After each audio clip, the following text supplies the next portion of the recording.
What if a tractor could talk? What kind of story would it tell you?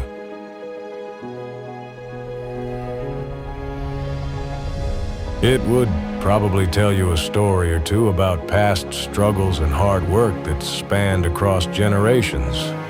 And that life's a journey, but you never know what road you'll find yourself on.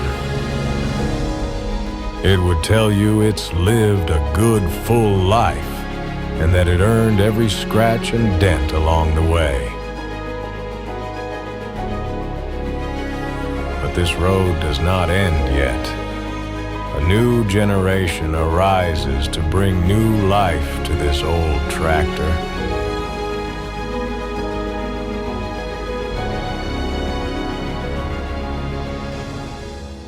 Our tractor is a 1947 John Deere D, and it is a styled model.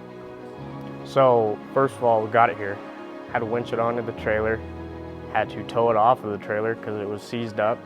Then we had to take it all apart, and taking it apart was about the easiest thing we possibly could have done. And then after we took it apart, we had to figure out what things could be fixed and what we needed new. We gained a lot, surprisingly, like learning how to fix a broken bolt all the way to painting. A lot of us have never painted anything before. Some of it's a whole new thing to us. Body work.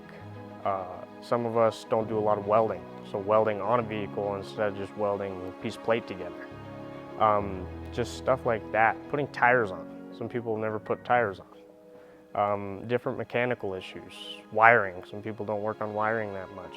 All the way to your fuel and just your water and how everything works.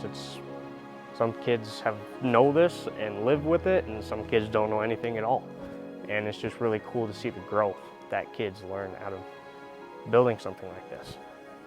The most rewarding thing to me was coming in here after school and staying till 1, 2 o'clock in the morning on a deadline, hanging out, sleeping in a hammock on the lift.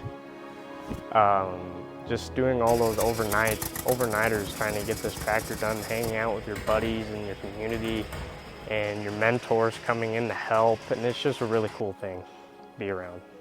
That was most rewarding to me.